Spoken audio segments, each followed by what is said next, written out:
Mali ye cɛfarindugu ye, Mali ye cɛfarin jamana ye. An bɛ lamɛnbaw ale ni filɛlibaw bɛɛ lajɛlen fo ni k'u waleɲuman dɔn. Amadu Konare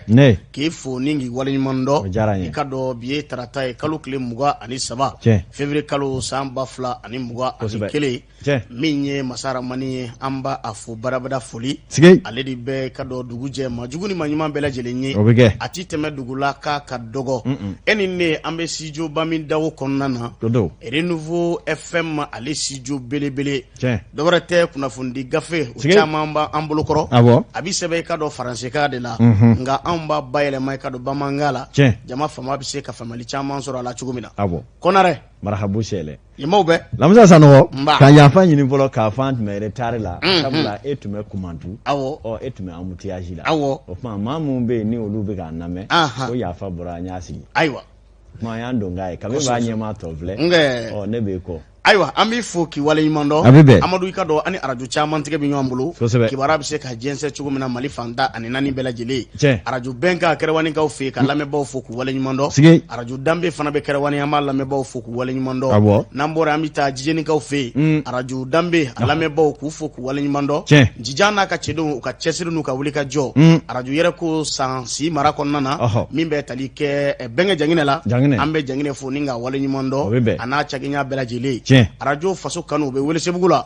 Welesebugukaw ko ka kuma f'i ye dɛ. K'a bɛɛ lajɛlen bi bɔ i ka dɔn Bɛlɛdugu. An ka k'e bɛ ɲinɛ olu kɔ foli la. Olu faratɔ don Buguni kan sa. An b'olu di Buguni ma ye. Kati mara ka bon kojugu. I ka dɔn Welesebugukaw fɛ yen. Faso kanu lamɛnbaw k'u fo k'u waleɲuman dɔn. An bɛ Kolo Karimu fo ni waati in na badabada foli. Ani ka dɔn a ka filamuso. N'an bɔra yen arajo Dakan ale bɛ Maraka kungo a lamɛnbaw an b'u fo k'u waleɲuman dɔn. Tiɲɛdugu bɛɛ ka dɔn Jura a bɛ Karɛri kɔnɔna kɔni ko fɔ. Amadu Daɲɛ n'a ka cɛdenw an b'u fo k'u waleɲuman dɔn. Naro FM Mamutu Male n'a ka cɛdenw an b'u fo i ka dɔn an baramaw n'u bɛ tali kɛ Laginɛkaw la. Olu bɛ an sɔrɔ ka sababu kɛ o ye. Danaya FM ale bɛ Kɛɲɛba an bɛ ka dɔn u lamɛnbaa bɛɛ lajɛlen fo k'u waleɲuman dɔn. Arajo Dɔnba i ka dɔn k'a fɔ Karangaw fɛ yen an bɛ a baarakɛɲɔgɔnw bɛɛ lajɛlen fo ni k'u waleɲuman dɔn. Zumana n'a baaraɲɔgɔnw k'u bɛɛ lajɛlen Keyita k'u fo badabada foli i ka dɔn danti foli min na. Gɛɲɛ ka lamɛnbaw a bɛ Fana ko fɔ MC n'a ka directeur an ma ɲina i k'a dɔn k'a fɔ kanuba bɛɛ lajɛlen kɔ Fana k'u fo k'u waleɲuman dɔn badabada foli danti foli min na.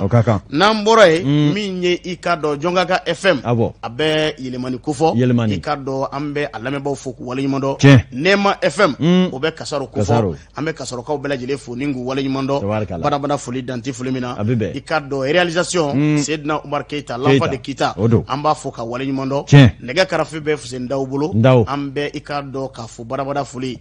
Z n'o bɛ Mamadu Z Tarawele ko fɔ ale n'a bɔnmɔsi mangamani bɛɛ ka dɔn difu la ni waati in na an b'a fo ni ka a waleɲuman dɔn k'a tila ka jɛmukan bɛɛ lajɛlen fara ɲɔgɔn kan k'a ko ka jɛ lagare cɛ don dɛ. Zekɔrɔba an b'a fo ni ka waleɲuman dɔn. Mohamed Touré bɛ yen k'u bɛɛ lajɛlen fo.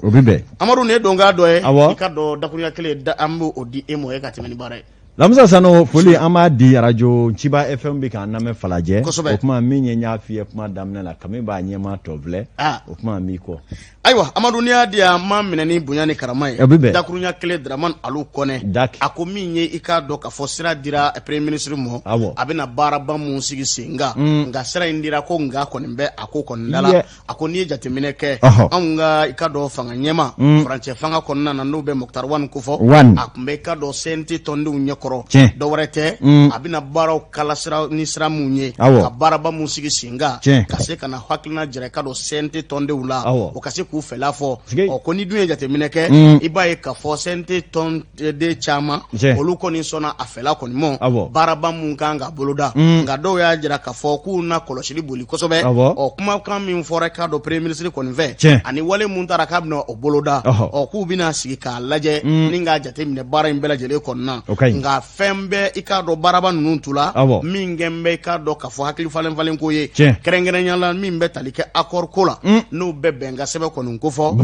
i k'a dɔn o kɔnɔna ko ani ka segin o ko kɔni kan o kuma min fɔra i k'a dɔn k'a fɔ maa caman bɛ yen olu t'u yɛrɛ ye a ko kɔnɔna na dɛ ka fara o kan maa mun bɛ yen n'olu murutilen don n'u kɛn bɛ ka marifa kɔni da faso kama i k'a dɔn ko k'olu ka maramafɛnw minɛ u la ni ka lakana sabati Mali fanda ani naani bɛɛ lajɛlen la o kuma bɛɛ i k'a dɔn k'a fɔ a ka baraba nunun kɔnɔna ka faro bɛɛ lajɛlen kɔni nga ko ka fɛrɛ ni dabali sigi senga kalo 13 bɔ ɲɔngo Amadu Konare min bɛ tali kɛ ka dɔ kalafili la a jɛlen a sɛrɛninjɛ a ɲuman bɛɛ lajɛlen se bɛ se ka don a la cogo min na ko ka sigi senga maa kana den kɛrɛfɛ a ko la min bɛ tali kɛ tungarangew la olu ka se ka wasa a ko la kosɛbɛ ka faro o kan k'an k'an sigi ni i k'a dɔn ka fɔ balaw kɔni ye a gouvernement i k'a dɔn ka fɔ ani maa mun bɛ yen n'o CNT u nɔ kan ni ko in ma sabati a ɲɛ 40 mɔ bari sabula CNT tɔnden caman bɛ yen olu kɔni y'a jira ka fɔ sira kɔni dira premier ministre mɔ nka a lawaleyali ni baaraba ninnu ka se ka sigi sen kan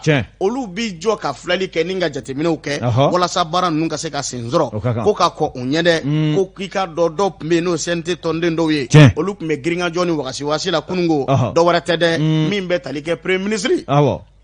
ko a ka fɔ ko an sɔnna a ka kumakan ma ka dumaw ka tɔndenw ka aw ta kana kɛ dɔwɛrɛ dɛ a y'a fɔ k'an sɔnna ko ma se ka sen sɔrɔ ko ma se ka sen sɔrɔ dɛ Dramane Alu Kone ka kuma la ko jateminɛ kɔni bɛna kɛ siraba dira premier ministre mɔ a ka baara ninnu sigi sen kan nka CNT tɔndenw bɛna kɔlɔsili boli o y'u ka baara ye o ko tɛ k'u bɛna baara kɛ Dramane Alu Kone dakurunya kelen i k'a dɔn a ko dɔgɔkun kɔnɔ ani kununko tile bɛɛ lajɛlen girinkajɔ bɛɛ lajɛlen kɔni kɛra CNT tɔnden dɔw fɛ ka don tɔɲɔgɔnw ka dɔwɛrɛ tɛ premier ministre bɛna n'a ka i k'a dɔn k'a fɔ baara ninnu kalasira min ye aw kana dɔwɛrɛ fɔ dɛ a ye ɔhɔn fɔ u dun y'o fɔ dɛ caman ye ɔhɔn fɔ n ko maa 100 de k'u sɔnna 4 k'u ma sɔn 3 y'u yɛrɛ minɛ o kuma a kun ɲɛ o laɲiniw sabatira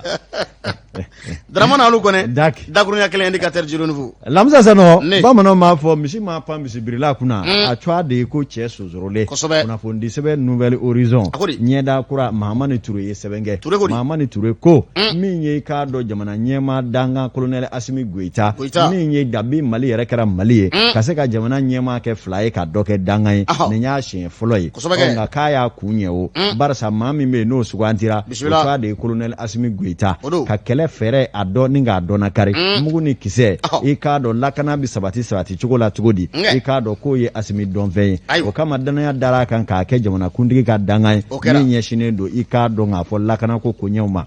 sɛbɛnnikɛla ko jamanakuntigi yɛrɛ ka marifa ta ka sabara don ka mugu k'a jufarɔ ni ka kisɛ k'o kɔnɔ i k'a dɔn k'a fɔlɔla Asimi Goita la kɛlɛ dangu ni ka t'i cogo k'a kan a ko min ye k'a dɔn kunna sininko kari don février kalo tile 21 sɛbɛnnikɛla ko Asimi Goita a bilara jamakuluba dɔ ɲɛfɛ jamakulu min bɛ faransikaw ka lasigiden min b'an ka jamana kɔnɔ n'o ye Joël Meyer ka taa se k'a dɔn a wa cɛba min bɛ yen n'o ɲɛsinnen don ministre ka lakanako ma colonel Modibo Kone ka fara i k'a dɔn chef d'état major des armées général Humaru Jara force Barkani fana ɲɛmaaba ninnu ne ɲɔgɔn cɛ i k'a dɔn ni ka taa Menaka taali kun ye mun ye sɛbɛnnikɛla ka fɔla Lamusa Sanɔgɔ min ye k'a dɔn jamana kɔrɔyanfan fɛ min ye jamana marabolo ni dancɛbɔyɔrɔ 3 bɛ a bɛ fɔ min ma ko Guruma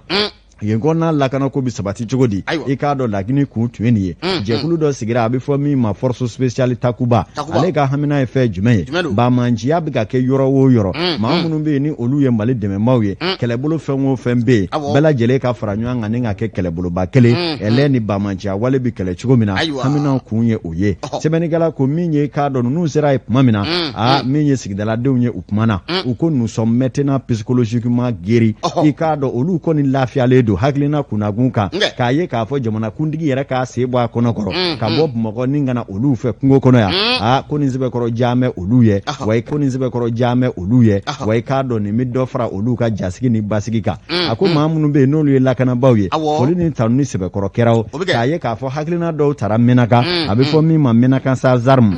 o kɛlen don ka marifa k'a suma wa maaw yɛrɛ bɛ sunna u bɛ ɲɔgɔn kɔrɔnɔ k'a mɛn nin waati laban ninnu na nouvelle horizon kɔnɔ sɛbɛnnikɛla ko a ko min ye i k'a dɔn kɛlɛkɛla minnu bɛ yen n'olu ye Mali finitigilakaw ye ani kɛlɛbolo wɛrɛ minnu bɛ Menaka nin waati in na u y'u ka nisɔndiya jira kosɛbɛ ka kɛ ni min ye jamanakuntigi dakan colonel Asimi Goita hakilina minnu bɛ yen n'a b'a la k'olu sabati waasa lakanako u bɛ se ka kɔkɔrɔ don ka lakanabaaw yɛrɛ la ɲagari u ka baara kɔnɔ o kama u y'u ka nisɔndiya sɛbɛkɔrɔ yakubaya ni ka ɲɛsin colonel Asimi Goita a n'a ka cɛdenw ma kɛlɛbolo ɲɛma tigi min bɛ ale y'a sɛbɛntiya k'a fɔ jɔn ko ala lamisa min ye i k'a dɔn k'a fɔ Mali ka kɛlɛbolo min danaya dalen don maa min kan a b'a seko n'a damayira bɛɛ lajɛlen na ka kɛlɛkɛcɛw fara ɲɔgɔn kan k'u kɔkɔrɔ don Mali ka laɲini ye min ye o baaraw bɛ se ka sabati cogo min na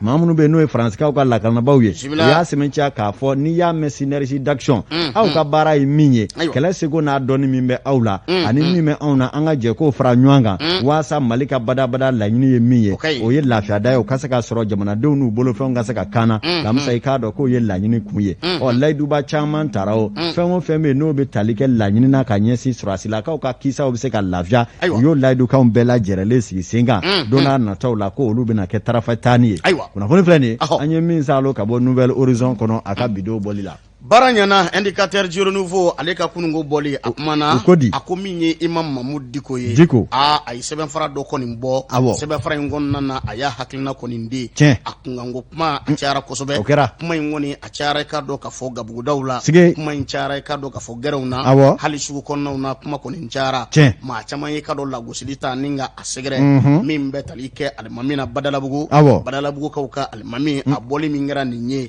a maa caman y'a ta fɔ a mɔ hali n'a sɔrɔ fɔlɔfɔlɔ la maa min tun bɛ yen n'o tun bɛ a lafasa a ɲɛmɔ tɛ Isa Kawoji mun ye wa nka bi min bɛ tali kɛ Isa Kawoji min na a b'i n'a fɔ a n'a ka taabolo kɔni bɛ cogo min na bi ko kɔni tɛ i ka dɔn a cogo kɔni na bilen fasikɛba n'o bɛ tali kɛ Mukutari Kɔnɛ la ale kɔni y'a jira k'a fɔ n'a sɔrɔ i ka dɔn Isa Kawoji ale min kun ye ka dɔn kumasendege ale de tun bɛ i ka dɔn Mahmud Diko ka kuma bɛɛ lajɛlen mɛn da k'a fɔ fa bɛɛ lajɛlen fɛ an terikɛ don an terikɛ don ni den ɲɛna a tigi bɛ tiya nka ni den tiɲɛna a bɛ d'a ba ma ye n da don o ma i ka Kawoji mu n ka Kawoji mu an ka taa fɛ i ka dɔn n ka Kawoji mu min bɛ tali kɛ i ka dɔn Mahmud Diko kɔni na i ka dɔn bibi na k'a kɛlen na bɔ ni k'a yɛrɛ lafasa lafasaba min tun bɛ a la n'o tun bɛ a disi gosi n'a ye n'o yɛrɛ tɔgɔ duman da a la sɔn l'éclairé i hakili bɛ i ka dɔn nin tɔ in na wa an mɛnna k'a mɛn dɛ fasikɛba ko les sages i k'a dɔn k'a fɔ k'a kɔni maa caman bɛ k'a jalaki ta k'a sɛgɛrɛ bi k'a sababu kɛ i k'a dɔn k'a fɔ a sen dolen politique ko kɔni a binakun kɔni nka a yɛrɛ bɔra ni ka kuma caman fɔ a ko dan tɛ politique la ko dan tɛ dinɛma la k'a fɔ ko nin ye i k'a dɔn k'a fɔ yɔrɔ ye a man ka tɛmɛ nin yɔrɔ in kan ko yɔrɔ kɔni de ye dɛ ko jamana ko la jamana ko la ko bɛ yen n'o bɛ kɛ sariya kɔnɔ ni jamana ka sariya jamana ko la Mahmud Diko ko dan tɛ i ka dɔn dinɛma la o la i seko ni damajira ye fɛn min ye k'i b'o kɛ jamana ko la jango ta jamana n'a ci bolo ɲuman kan nka n'i bɛ misiri kɔnɔ maa mun bɛ seli i kɔfɛ i b'olu fana ni maa min ka di ye i b'a fɔ k'olu ka tugu o fana kɔ wa que vous soyez un imam, un évêque ou un cardinal, ça n'a pas de sens. Pourvu que ça soit un citoyen malien. Et tu dois rester dans le cadre de la loi.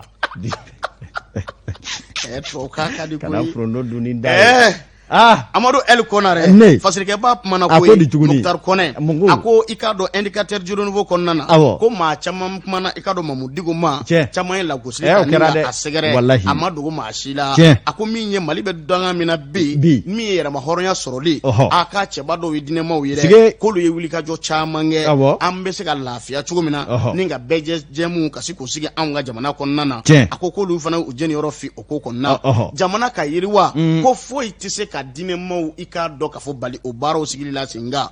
k'ale dinɛma ye tiɲɛ don nka a ba seko n'a damajira bɛɛ lajɛlen kɛ fasoko kɔni na walasa faso ka se ka yiriwa n'i y'a mɛn olu bɛ bɔ misiri kɔnɔ ni ka na i ka dɔn politiki binna kun kan politikimaw de dɛsɛra ko politikimaw dɛsɛra sisan ɲininkali ye min ye ne b'a fɛ de e ka guloki kelen de don ni e lamisa ni i ye barafɔla ye i ka barafɔ dulɔki don ka barafɔ bere ta ni ka bara dulɔ i kɛrɛ la nka e donna barafɔ la ni i to barafɔ la e b'a fɛ ka gusun fana fɔ o tuma i k'o fɔ maaw ye k'a fɔ n ye barafɔla ye nka n bɛ gusun dɔɔnin kɛ nka n'i ye bara dulɔki i dogo bara dulɔki kɔfɛ ka gusunbara ta o de bɛ gɛlɛya maaw bolo dɔɔnin ayiwa cɛw kana na i ka foronto dunni da ye ɲininkali don selon lui l'implication des religieux montre l'échec des politiques. O kuma nka politiciens fana bɛ kurutu ko ni layidu dafa bali mun kɛ o tɛ diinɛ ɲɛmaa baara ye n'a donna la a k'a janto o la dɛ. Fasikɛba a ko cogo di? A kumana ali bi a ko Mamudu Diko k'a ye kuma caman fɔ. Mamudu ko di tun? A ko i k'a dɔn kabini a bɛ san 60 bɔ Mali a bɛɛ i k'a dɔn politiciens bolo u ma se ka taa mɛnɛ sisi ma se ka bɔ Mali bɛ denge danga de la ale sigilen i k'a dɔn a ka misiri kɔnɔ a ɲɛ bɛ Mali la taabolo min na n'ale ma bɔ ni kɔlɔsi kɔni ye ni nana i k'a dɔn fɛɛrɛ ni dabali sigi sen kan jamana in i k'a dɔn k'a yɛrɛ di a mɔ walasa i k'a dɔn yiriwa ka se ka sabati ko n'o tɛ k'a ti ɲɛ koyi a y'o fɛɛrɛw n'u dabali de sigi sen kan nin waati in na ka banfula ta ni nka i k'a dɔn k'a fɔ kɔlɔsi min na a bolo k'a bɔ i k'a dɔn k'a fɔ misiri kɔnɔ pewu k'a kɔni bɛna fasoko kɔni binakun forokiya bila la k'a bɛna fasoko binakun na ka vɛsi ta vɛsi ma ta fɔlɔ dɛ an kɔni ne ɲɛna ni kɔni bɔra misiri kɔnɔ sa forokiya de bi bilo i bɛ na ni vɛsi de ye e t'i politiciens ka vɛsi ye wa? Vous êtes religieux dans une société et si cette société se désorganise tu viens en aide. Min ye Mamudu Diko ye i k'a dɔn a ka sɛbɛnfara kɔnɔna na maa caman kumana a ka ko ye i k'a dɔn a kɔni bɔra ka kuma caman fɔ a ko a ma tigɛ danga la ale kɔni ye i k'a dɔn k'a fɔ fasoden ye a bɛ sigida de kɔnɔ i ma kɛ i k'a dɔn alimami ye i bɛ kɛ sigida dɔ de kɔnɔna na o sigida de kama o yiriwali walasa u ka se ka sigi sen kan Semasi Denfa kɔni y'a jira k'a fɔ ale seko n'a damajira ye fɛn fɛn ye a n'o baaraw bɛɛ lajɛlen sigi sen kan kuma caman bɛ u bɛ dɔw da la dɔw kɔni gɛn bɛ k'u ta to o kɔnɔ u bɛ tali kɛ jumɛn na yalima alimamu ye n'o bɛ tali kɛ Badalabugu alimami na a n'a bɔ ka i k'a dɔn a kan bɔ jamanakuntigiya nɔfɛ wa a ko ŋaniya tɛ ale la jamana ka yiriwa dɔrɔn a ka taabolo kelen sɔrɔ fasodenw ka se ka lafiya ko hakilina kɔni bɛ ale la nka k'a fɔ k'ale bɛ fɛ k'i kan bɔ i ka dɔn jamanakuntigiya nɔfɛ a k'o la dɛ a bɛ se k'a kan bɔ o fasoden kɔni don a ma fɔ sariya foyi tɛ maa bali wa a k'a kan bɔ ayiwa Mukutari Kɔnɛ c'est la démocratie don tu l'aimes tu lèves les doigts tu l'aimes pas tu lèves l'autre doigt a banna a bɛɛ bolo ye a banna Garo Amadu Ali Konare ne min bɛ tali kɛ Mukutari Kɔnɛ la ale kɔni kumana i ka dɔn nin waati in na i ka dɔn Imam Mamudu Diko son l'éclairé i ka dɔn le sage ale kɔni ka sɛbɛnfara kɔni k'a kunkanko kibaruya cayalen bɛ bi bi in na fasodenw kɔni fɛ yɔrɔ caman na i ka dɔn sugu kɔnɔnaw na autogarew kɔnɔna na i ka dɔn hali Jifalekaw fɛ fa de bi la tu es malade Jifale de ye hayi ye Konare o kuma Bɛlɛdugu bi kɔmɔ bɔ i kama ayi sabali kana siga lamisa sanu bamananw ko nɛgɛ ti don jeli don kɔmɔ na ko sɛworo mɔlen ka di min ye k'a dɔn min bɛ se min na o ka d'o ma kɔlɔsitigi ni kɔlɔsi min ye k'a dɔn k'a fɔ vɛsitigi ni vɛsi nka n'u ɲɛnabɔra ɲɔgɔn da fɛ a tɛ ban maa bɛ maa mélanger sabula nɔnɔ ale ni kumute dɛgɛtiɲɛ a bɛ dɔɔnin fara a yanga kan kunnafoni sɛbɛn l'indépendant Abdoulaye Jara nin y'a ka sɛbɛn ye Abdoulaye Jara ko a ko min ye dun ka ja sebali tɛ berewurusi maa 21 waati min na jamana ɲɛmaakɔrɔ Hamadu Tumani Ture ala ma hinɛ n'a la fanga yɛrɛ juru cani la min ye Hamadu Saya Aya Sanɔgɔ ale kɔni nana ni kana o fana senkɔrɔfura k'a fira da kan pi a ko kɛra Hamadu ni Hamadu bɛ ɲɔgɔn na Solomana ka bɛrɛ kundarɔ nka an bɛ donni minɛ i ko bi ko in juru b'a la ka cani tu i n'a fɔ fasiriba b'a fɔ cogo min na a ko min ye Amadu Aya Sanɔgɔ fanga dafiri kɔni kɛra ko caman dɛmɛna ji caman yɛrɛ fana bɔra pɔ jukɔrɔ nka min ye i k'a dɔn ko yɛrɛ gwanle yɔrɔ kɛra min ye fintigilaka minnu bɛ yen n'olu tun ka sɔrɔ Amadu Tumani Ture la olu de tun ye i k'a dɔn parajiginɛw ye n'u bɛ wele ko berewurusiw maa 21 dutigiw dɔw kɔrɔw dɔw jɔakɛ sɛbɛnnikɛla ko olu de tununa pelengetew nka min ye jɛjugu laban ye ɲɔgɔn coro ye terimaw ma kɛlɛ lamisa Gino ale bɛ ɲɛji maana sɛbɛnnikɛla ko min ye maaw nana bɔ ni boyiw ye o k'a yira k'a fɔ berewurusi maa 21 mun tununa a ko marakala so tɛ fila ye binnaja don k'u kɔni de fara ni ka taa anw ka Bɛlɛdugu jago dingɛba dɔ soni n'o ye fosi commune ye ka taa u yaraw kɔnɔ bajaw ni ka buguri kɛ u dala yen nɔ sɛbɛnnikɛla ko kumaw fara waati min na sɔrɔnadoba minnu bɛ ani kiiri tigilamɔw h'a ka ja min ye hadamadenya jo sariya kɔkɔrɔ donbaw ye o y'olu fana ka da wulilen ye olu kɔni wulila fa bɛɛ lajɛrɛlen fɛ seriwariw bɛ sama sɛbɛnfuraw bɛ bɔ article 1 de la loi article 2 de la loi min ye kumaw ciyara a ma ɲa min kɔ sa a nana k'o ye jamana ɲɛmaakɔrɔ min tun bɛ n'o tun ye Ibrahim Boubacar Keita hali n'a ma sɔrɔ k'a fɔ Amadu Aya n'a ka jɛw kɛra sababu ye ale yɛrɛ ka fanga sɔrɔ Ala ta kɔfɛ ko nana gɛlɛya bolo kosɛbɛ yara k'a fɔ ne kɔni ka fanga yɛlɛ sababu ye aya ye nka a yara k'a fɔ aya fana ye maafa i k'a dɔn hali n'a ma sɛmɛnciya nka a dara la i k'a dɔn a sigana kumaw fɔra ŋunuŋunukanw fɔra o kuma ko de bɛna kɛ cogo di les comment les pourquoi les explications min ye i k'a dɔn Ibrahim Boubacar Keita sɛbɛnnikɛla ko a gɔnna bolo sa a ma ɲa min kɔ fuguri bɔra dabada la Amadu Aya a latɛmɛna fanga tigilamɔgɔw ka bolo kan kaso kelen kaso fila lara salo fo ka taa selenge min ye i k'a dɔn min ye novembre kalo u ye fɛɛrɛ kɛ i k'a dɔn Amadu Aya n'a jɛɲɔgɔn maa 17 ni siga kɛlen d'olu la k'olu ka kiiri kɛ Sikasokaw fɛ kiiri baaraw dayɛlɛla Lamisa Sanɔgɔ nka a ma taa yɔrɔ jan sabula a danna o siɲɛ kelen ma kow kɔni tora don ka bɔ la sɛbɛnnikɛla ko in ma dara to kɛ mun ni mun ne kɛra ɲinini caman kɛra i k'a dɔn kunnafoni sɛbɛn l'indépendant fɛ u y'a jira k'a fɔ kibaruya kura minnu b'a ko la o de ye k'a fɔ alamisa nata n'o ye sini kɛnɛ ko Amadu Aya Sanogo n'a jɛw ka kiiri k'a bɛ dayɛlɛ ko kura nka sɛbɛnnikɛla ko a ko in bɛna kɛ jigiwariba ye sabula fɛn caman kɛra o maa minnu bɛ yen ni olu somaw bunɛna u ni la walima n'olu somaw ɲangatara a n'a kɛ kibaruya ɲinina ka fɔ la ni fɛɛrɛ kɛra Ibrahim Boubacar Keita ka waati la ka olu wele ni ka jɔni dɔw da jɔni dɔw min kɔni don ɲumala Bakari ta jɔni tɛ dɛ a n'o tɛ kelen ye jɔni don i da ni minɛ i k'i ɲɛ tuguni kan nka maa minnu fara jɔni min donn'u da u somaw da kunnafonidila ka jate la o kɔni ye jamana bɛ bolo min kan a ye fɛɛrɛ kɛ an na compensation a t'aw ka suw lana nka a ye nin jɔsi aw yɛrɛ la dutigi minnu dara aw ka dusu suma jamana yɛrɛ ka basigi ɛlɛ ni Ala n'a jati kama o kuma o ni aw ka ɲumala Bakari ta tɛ kelen ye i k'a faamu sɛbɛnnikɛla ko a n'a kɛ ɲininiw kɔnɔna la olu kɔni ye kibaruya mun sɔrɔ a bɛ n'a fɔ waati dɔw tɛmɛna bɛnkan dɔw sigira sen kan bɛnkan minnu na a fɔra maa o maa bɛ yen n'olu ye ɲangata sɔrɔ jamana ka fɛɛrɛ kɛ ni ka musaka belebeleba di olu ma musaka min bɛna kɛ sababu ye ni ka u k'u ni kɔrɔsiya n'a ye k'o kɛ min dara i k'a dɔn denmisɛnninw ka lɔgɔliko olu ka ladamu kow bɛ nɔgɔya i k'a dɔn kɔmuso bolo cogo min na a n'a kɛ n'o ko dɔw tɛmɛn'a fɛ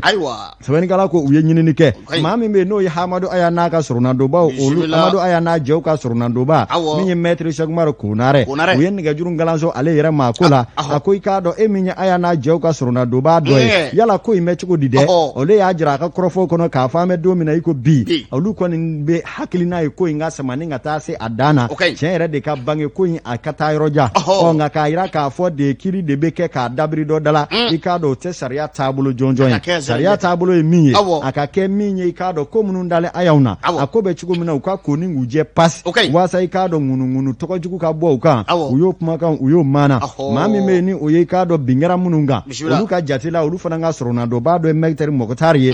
Mɔkutari fana kumana ale ko an bɛ don min na i ko bi ale kɔni tɛna kuma bi nka yanni kiiri dayɛlɛli cɛ a bɛna fɛɛrɛ bɛɛ lajɛlen kɛ a fana ka laseli dɔ kɛ walasa kibaruya dilaw k'a ka hakilina sɔrɔ nka sɛbɛnnikɛla ko olu ye kibaruya minnu sɔrɔ duguduguni dogo la o ye k'a fɔ min ye n'olu ɲangatara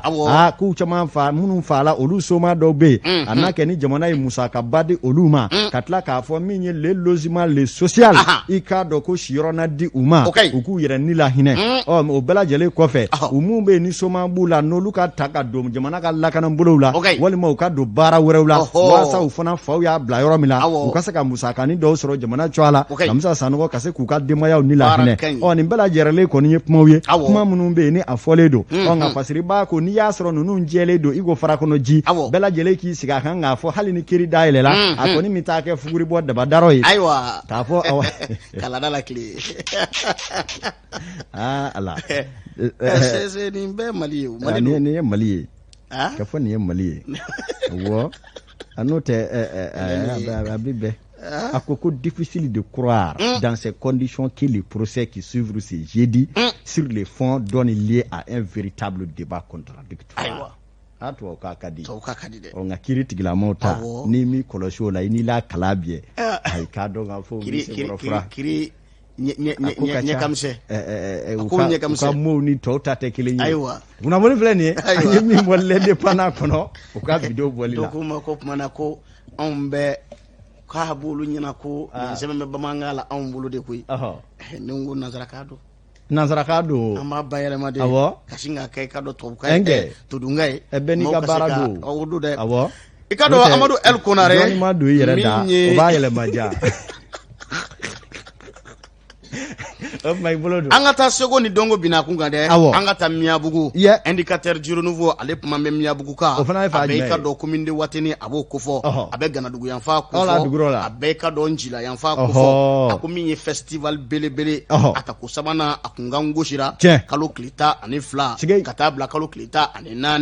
marisi kalo san 2021 min bɛ tali kɛ jɛrɛjɛkuluba min bɛ n'o ye miyabugu kan mun n'olu sigiyɔrɔ bɛn bɛ Bamakɔ ale ni diɲɛ fan wɛrɛw ma olu de farala ɲɔgɔn kan dɔw wɛrɛ tɛ an ka taa ka to seko ani dongo ka to ko baaraw sigi sen kan an ka dɔnkilidala mun bɛ n'o ye ka dɔ ladala dɔnkilidalaw ye walasa k'olu y'an ka bonya fa bɛɛ lajɛlen fɛ an kana na ɲina kɔrɔlenw kɔ fiyewu a ko u ye kunnafoni baaraw sigi sen kan kari don ni ka ɲɛfɔli caman kɛ hakilina min bɛ u la baaraba mun bɛna sigi sen kan u yɛrɛ ka association président belebele Mahamadu Togola a ye kuma ta a kumana a ko yiriwa baaraw bɛ se ka sabati cogo min na i ka dɔn miyabugu kɔnɔna na o de kɛra sababu ye u k'a dɔn k'a fɔ seko ani dongo bina kun kan u ye i k'a dɔn nin festival belebele in sigi sen kan miyabugu i k'a dɔn ale dugu kɔnɔna na a ko miyabugu bɛ commune jumɛn fɛ a bɛ wateni commune kɔni fɛ o a kɔni bɛna kɛ i k'a dɔn waati ye waati min na ni bɛɛ lajɛlen bɛ se k'i ta sɔrɔ cogo min na i k'a dɔn maa mun bɛ yen n'olu bɛ i k'a dɔn fɔli kɔni boloda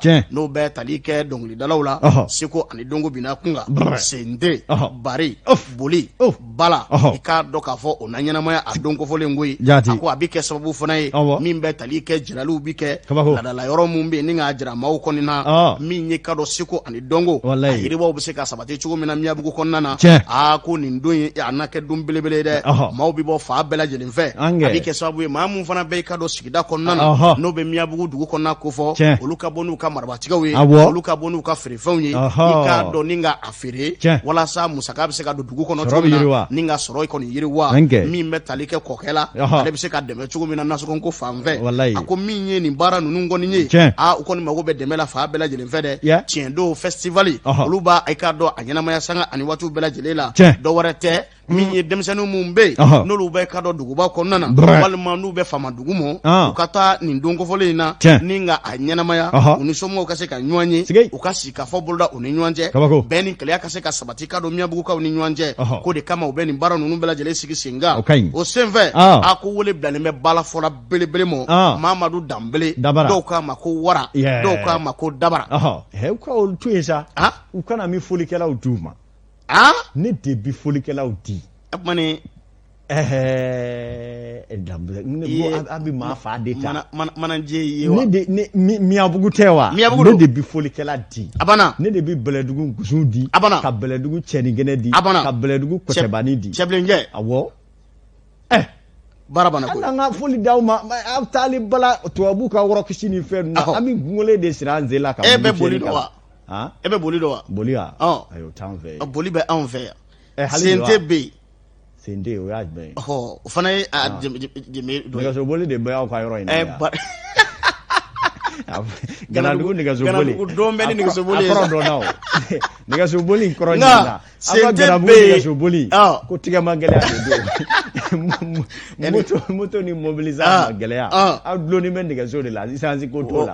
miliyɔn caman de bɛ nɛgɛso tigɛ ma gɛlɛya de don i ka dɔn Amadu El Konarɛ Mamadu Togola ka kuma la a ko festival in na wele bilalen bɛ bɛɛ lajɛlen ma nka dɛmɛbaaw ko hakili to u la koyi a ko min ye ka dɔn commune de Wateni dugu 11 bɔ ɲɔgɔn ko o maaw bɛɛ lajɛlen de bɛna ɲɔgɔn sɔrɔ kalo tile 12 ka taa bila kalo tile 14 na marisi kalo san 2021 dabara ka bala sente boli i k'a dɔn o n'a ɲɔgɔnna caman ka wele bila maaw kana ka se ka na ɲɛfɔli caman kɛ ɲinata yɛrɛ sigi bɛ sen min kan n'o ye kumasen a ko ye sananguya ye dɛ a banna sɔ ni i ka dɔn ayi o ka ɲi sananguya nin kelen ka ɲi nin ka ɲi dɛ an n'a ka ko bɛɛ nin kelen ka ɲi Amadu El Konarɛ k'a na kɛ sababu u n'a jirali bolo da i k'a dɔn min bɛ tali kɛ finiw na finiw n'u bɛ ladala finiw kofɔ ale ni min bɛ tali kɛ fɛn wɛrɛw la ninnu bɛɛ lajɛlen bɛna ye kɛnɛ kɔnɔna na dɔ wɛrɛ tɛ filɛlikɛlaw olu ka nimisi wasa sɔrɔ maa mun taara olu fana ka nimisi wasa sɔrɔ i k'a dɔn fɔlikɛlaw yɛrɛ ka se ka nimisi wasa sɔrɔ nka ko k'a fara nin bɛɛ lajɛlen ka kuma kuncɛ kuma la ko bana jugu min bɛ yen n'o ye coronavirus ye k'u na fɛɛrɛw kɛ ni ka o baaraw n'u fɛɛrɛw taabolo mun fɔra ko k'o bɛɛ lajɛlen matarafa a y'o ka ɲi a bɛ bɛn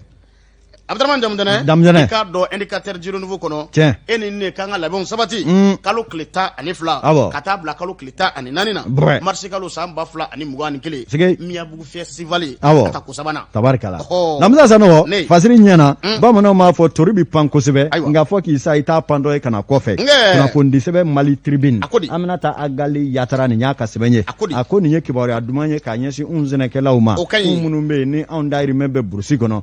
jongo alako on ya do bangi be on kokoro bangi national du développement agricole abi BNDA de kofo sebeni kala ko ni bangi be bi mimi senekala kokoro do ko BNDA ya belebele doye akwa me doni mina iko bi yetige no bla bade ke abi fo mi mo protocole d'accord obi benga bade kofo minye ikado sene yiri wali nasra tigela ikado BNDA ale ni JZD no ye lalima jamana mauka ikado de menje kulumi me anga jamana kono olu ni nyuanje Sebenigala ko ni protocole d'accord no yeni benga sebe na tigano blara BNDA ani GZ ni nyuanje akoni ngera kene na mingera palais des sports la e ka do minyere kuma sabatira ko sebe ama sorola ka fo BNDA nyema ba ni oye ka do Sulemani Walgalo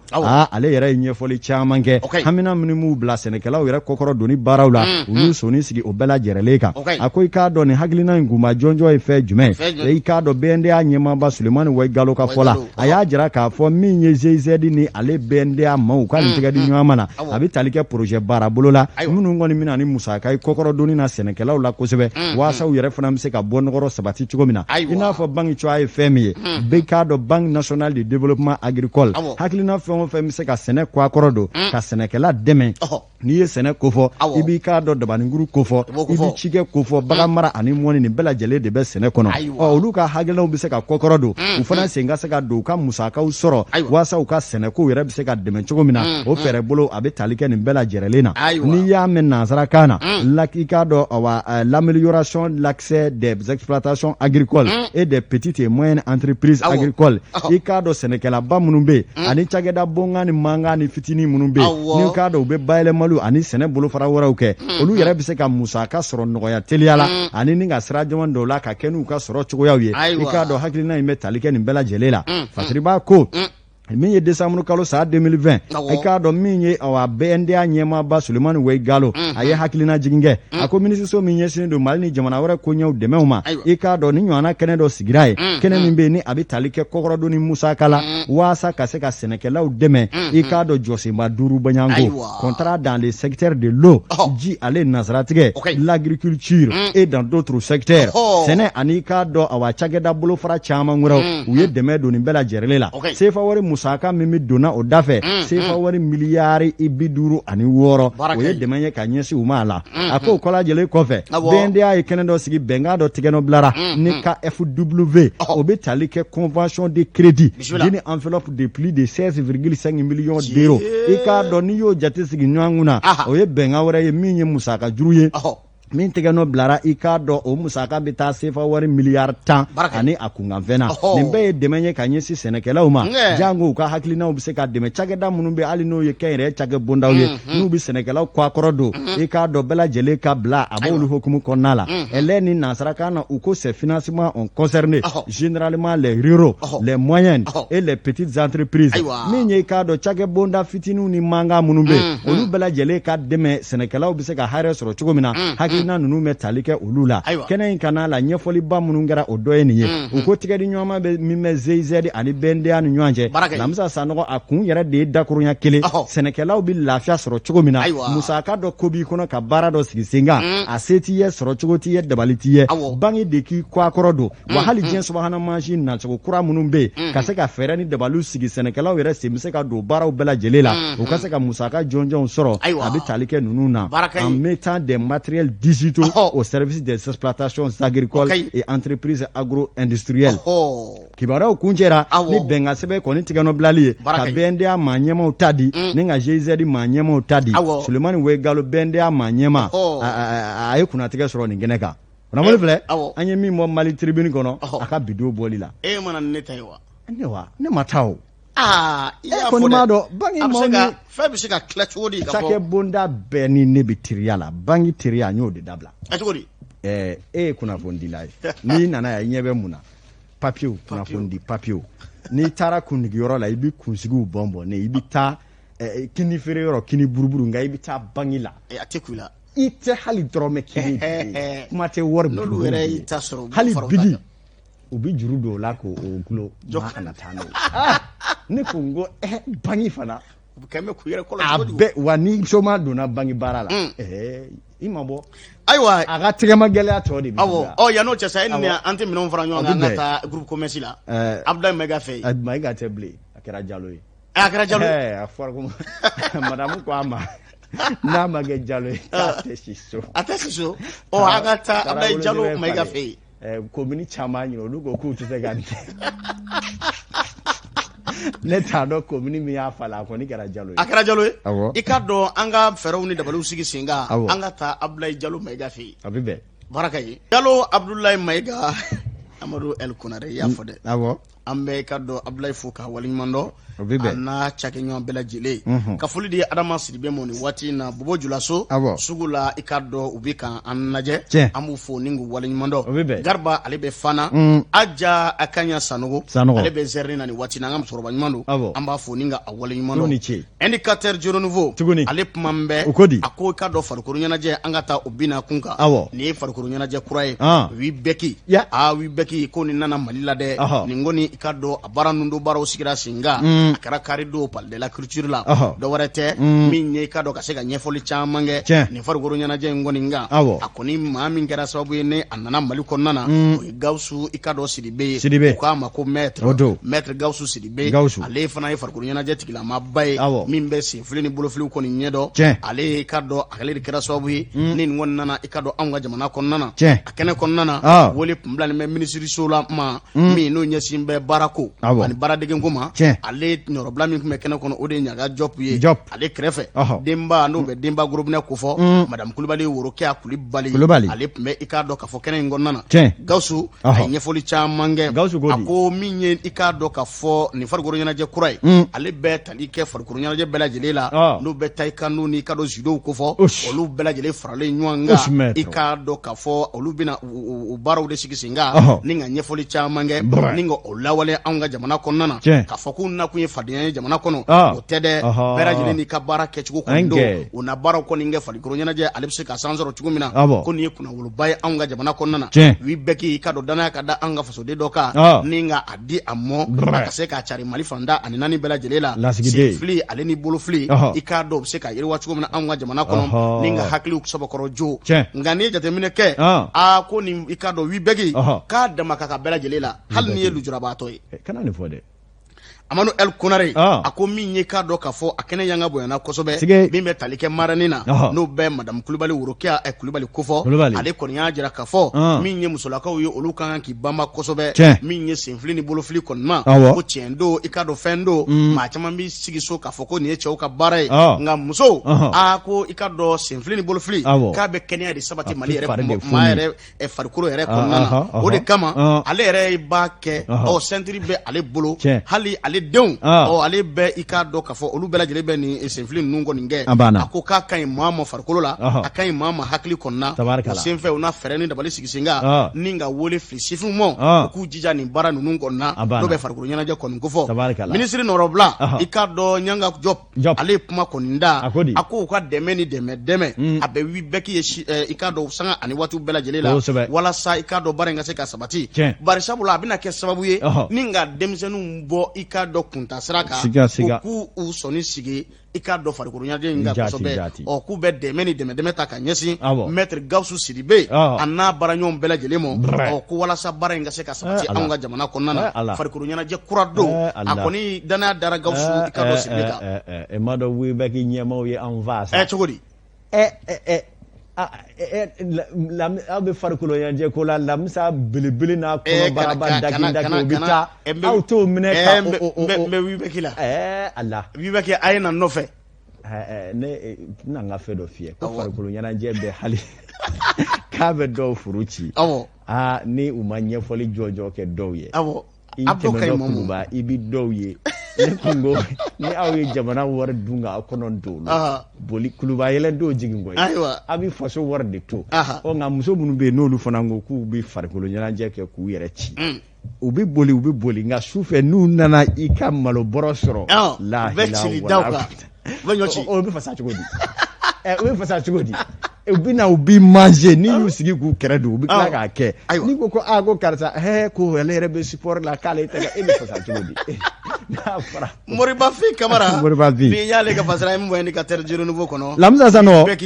angata laba e bolie mali tribune olukmana minye ka donga fo awa cour suprême la Bamako a kiri bunangu ka angata halibina ka bi minye M5 tonne do be ku ko CNT a e ka do c'est tout c'est fini ou ma jenai bi ma jenai sini o kuma uba fe de minye cour suprême u ka shariata ninga CNT ka flingolonchi ninga dakolonchi po sebenikala ko ningo insoro la chugodi minye ni mami hagili bala abi fo bati mina CNT bi sigi sharia do ni table do de fora ko mamunu meta oluka sugwanti otogo yaula o nga minye jabi munu nana bo ma chamanyi ka korota ku ka dusuma kasa jira namsa sanogo ka jira ka fo jongo ala CNT sigi chugo ama olu nguna va o doni biche do ye balani dunuta do sebe koro tlura e ka donga o benata maliki jawna ka chedeu olu ko ni me jamana ka sharia tige bulu barawla o nga me domina iko be abora dala fola sebenikela aya semenchi mali tribune kono ka fo ko minye ka do décembre kalo temene e ka do kana se janvier kaloma e ka do kewale chamankera section administrative mivle cour suprême la no yuka kiri bolo fara doye ko minye boje ni damakasi sebe do dona no e plendi min dona CNT kama ko ka flengolochi ninga da kolonchi sebeni kala ko ma duru jonjo ne be M5 kono munu ngoni men plendi njula oluchwa ba kokono ma folo itlongelejo minye e ka do nga fo dokotoro shokeli ko kala maiga jaraba ngana to nyema metre mundaga tali segu ka ba mundaga seni di faso yiri wato nyema modi bo sidibe fari anga wuli kelew e kado o ma nyema do jamili bita MC atete o ma nyema do baningo ka expert comptable koni ba sidibe modeki o ma nyema do ko nunu ne ko ni sebenge sebe mina uko minye sharia kise do tara minye kado abifo mon nazara kana il s'agit d'un recours pour excès de pouvoir contre le décret numéro 2020-029 PTRM ko ye sharia kise min dara transition nale ikado CNT chedon sukandi chokola décembre kalo kle sabasa 2020 ako ikado mamunu be ni olu dona CNT la olu ka jatela ikado olu ko ni masukwanti ikado jamana deunga la jate ya kono ku ko ni ne chera kasinguta les nominations opma ko de tibe asaria kono opma uyuka dusuma kasa ya kunye sebeni kala ko mami me no bina ku kan lapsa baye ku deme kelela o de ye maître Alita Abibu Kone o de koni ya avocat baro malien la e kado inafu ya semenchi ya chugomina sebeni kala ko dama kasa sebe min donner fleni abi talike krengene nyana olu te fem fla nyine la CNT min le conseil national de transition ko ka chi boko ka wuli ka boy e kado wasa jamana ma wara kana unola sabu la ka kera sharia soso jati yare kono ni M5 cheba duru mauka mai sebeni kala ko hagili jigina uye jere do kan goro jere mi ngara Hamadu Hampate ba chwala palela kirichirila uyuka dusuma kasa ya sebe koro jira hali ni ya soro ka manyema mintunye ununjuru minabai no ye ikado ika badala bugu himamu Mamudu Diko ba atifotewa ile limamu no obi en politique o kunye juma ko o de koni mbulo dawal ba ko ay badal te badala bugudi ni mbla badala bugu metu ko chugodi of ma shiro flana ki bulo chugodi of ma lamsa ifona ngara suri Ibrahim Jalo wani flag ngini ngali mi sebeni kala ko ako jongo ala ukoni duzuma kasaledo uba fe koni CNT akachipo wasa ikado makura ukado akono kuna voni vle anye minzalo kabo mali tribune adiko aleka sebendo iboya be mina ikado nintena songo ble do faraka ni jonga pmai obe kado ambala ko kufo akame wati mina ina fosisa songo afo ni de taratani ni arabani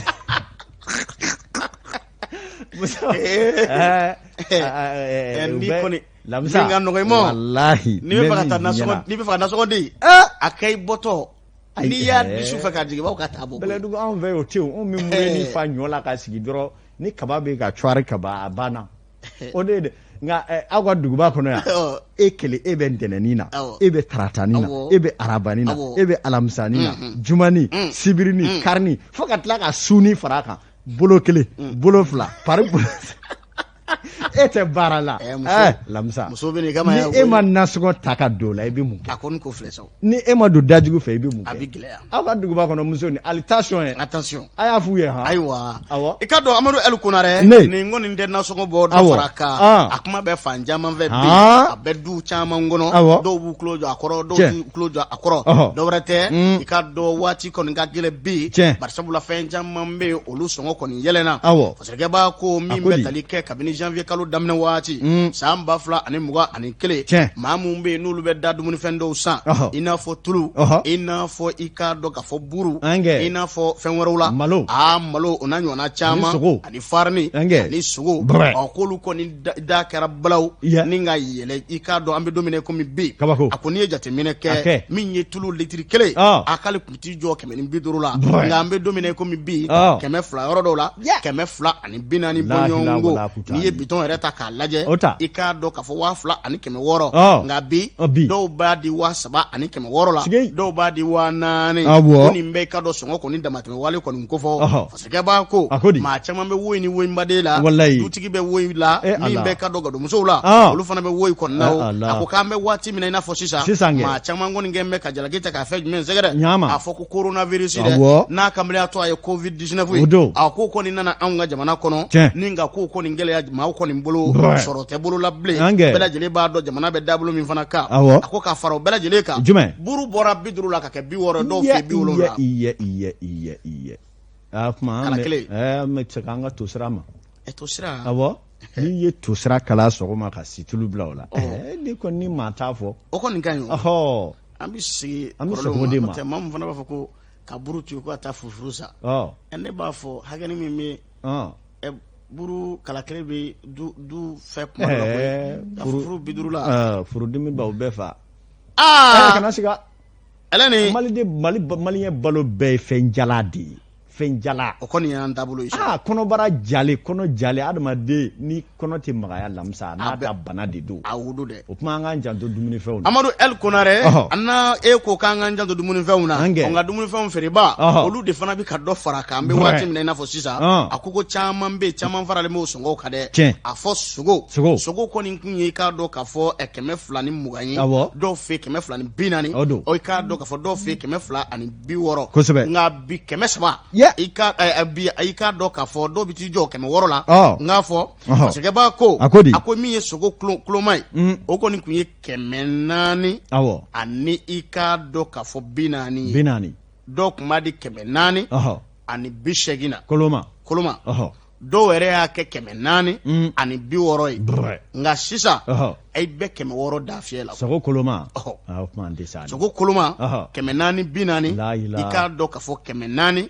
ani i k'a dɔn k'a fɔ 80 ko n'an taara buumaw la DGC bɛ fa jɔn fɛ de i b'olu kuma min na Amadu El Konarɛ a ko buuma kɔni bɛ t'i jɔ i k'a dɔn 600 kɔni na an bɛ waati min na i n'a fɔ sisan tulo bɛ ka kɛ fa bɛɛ lajɛlen fɛ an na ba san o yɛrɛ tɛ ka sɔrɔ sogo kilo 1 man kɛ 1000 o tɛ ba sɔngɔ ye n ko o yɛrɛ tɛ ka sɔrɔ bilen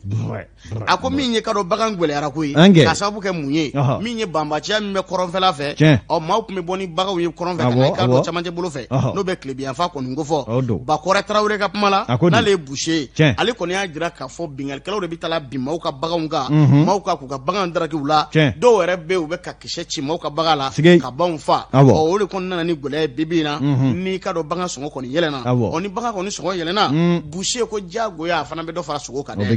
ko nin tɛ olu nɔ ye olu yɛrɛ bɛ a feere nin cogo in na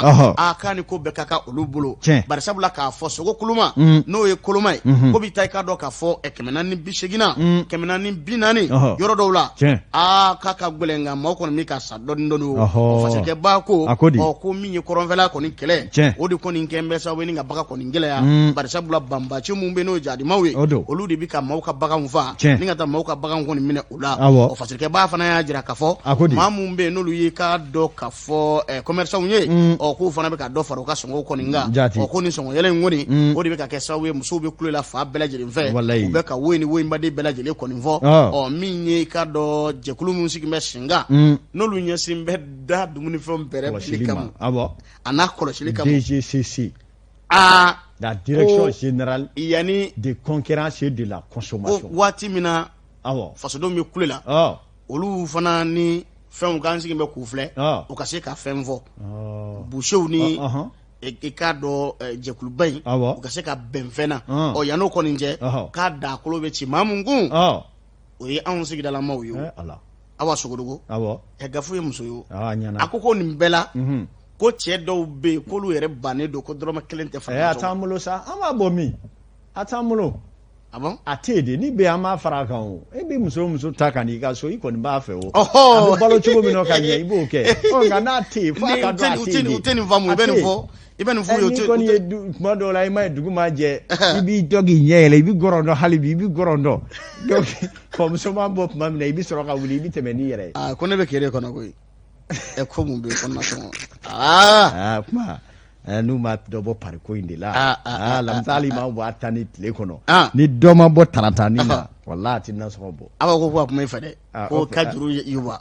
o kuma Awa Sogodogo ko a bɛ bɛn k'i ka juru yuba ayi pariko in a gindo ma bɔ don o don cogo di a bɛ bɛn o musow ka taratani ni waati dɔ de bɛna se jakumani dɔ de bɛ bila pari fara ɲɔgɔn kan jakuma de bɛ pari cɛ i ma ye kuma bɛɛ musow bɛ i ka dɔn balo kɛ ɲɔgɔn na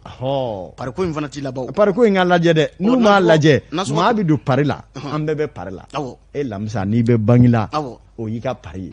ye ni maa dɔ bɛ fɛ o y'i ka pari ye nka k'a kɛ balimamuso tɔ teri tɔ baarayɔrɔ tɔ kunnafoni di tɔ tɔn o tɔ e kelen de b'o tɔ bɛɛ ko kabako don e b'o bɔ min fo ni dimanche n'i y'a dɔw ka pari lajɛ dɔ ye 3,000 ye u bɛ bolo 2 la 5,000 u bɛ bolo 2 la e bɛ sara min sɔrɔ kalo la an k'o jate k'o yɛrɛ bɛɛ hali 20,000 ma e bɛ min sara pari la o ka ca n'o ye siɲɛ 7 a bɛ bɔ min a bɛ wele koyi u k'o de lajɛ kosɛbɛ bɛɛ n'a ta ko n'o ko k'a ka foli fɔ i t'a sera yen fana hana kari Laurent Kulibali ni Janjo masa tɛ filanan di la ko Laurent Kulibali de ko k'a ka foli fɔ a faamuna baraka ɲi n'an bɔra yen Kulubi an b'a fɔ Ɲamakɔrɔ kuranin na a ka télé kɔnɔna na an b'a fɔ ni ka a wale ɲuman dɔn nakari n'an y'ale fana fo Boubacar i ka dɔ jara n'a bɛ wele ko Badi i ka dɔn Adèle ka circulation bloquée an bɛ a fo ni waati in na u bɛ Zigiri Sori fɛ yen k'u bɛ k'a lajɛ an bɛ Zigiri Sori yɛrɛ fo ni ka wale ɲuman dɔn a n'a ka denbaya bɛɛ lajɛlen o tuma Badi kɛlen imamu ka talibi dɔ ye wa a ka da kuma kɔnɔ ayiwa Aja Kanya Sanogo an ka musokɔrɔba don Zerni na an b'a fɔ ka wale ɲuman dɔn Fuseni Dawu Sarkozy sergent i ka dɔn an b'a fɔ ni ka a wale ɲuman dɔn ka foli di Abdoulaye Bagayogo ma an ma ɲina nin waati na tonton Seydou Kulubali ko elle bɛ taasi la danti foli min na sigida yɛlɛ ma ɲɛma Abdou Kulubali k'a fɔ ka wale ɲuman dɔn min bɛ tali kɛ masigikaw fɛ yen Youssou Aïdara bɛ yen an bɛ a fɔ ni ka wale ɲuman dɔn bisimila Amadou masigiya ni ka bɔ yen honorable Mamadu Jarasuba an b'a ka denbaya fo min ye an dusukun kamkamle lajɔsi Sumeli Bube Mayiga ale ye denkɛ n'o ye Idi ye ale ntanyana janajaw kɛra kunun an tɛ segin an tɛ ɲɛna an bɛ dugawu don kɛ jamana kɔnɔ politiki la hali ni maa min kuntilenna tɛ kelen maa ka maa ntanyalen hakili la o ye dusukun kamkam ye min bɛ bɛɛ kan an bɛ an ka dugawu don kɛ ka ɲɛsin famille Mayiga n'a denbaya bɛɛ lajɛlen ma minnu m'an lajɛ an ka kati domaine la Sangare Flagɛja ale ka bon a ka bon a ka ja ne ko n ko nin ka fila ne ma da la ni nin bɛ naare dun bilen fila belebele jamiya b'o ye o bɛ naare dun bilen wa a ko fɔlɔ sɔrɔ o tuma an b'u bɛɛ fo maa o maa b'an filɛ an ka foli b'u ye ka Kucalakaw fo ka Burkinakaw fo Kɔrɔwarikaw k'aw fo ka wale ɲuman dɔn Guinée équatoriale Mali kɔnɔ Mali kɔ kan an bɛ foli di aw bɛɛ lajɛlen ma ka fɔ aw ye k'a kan bɛɛ waati wɛrɛ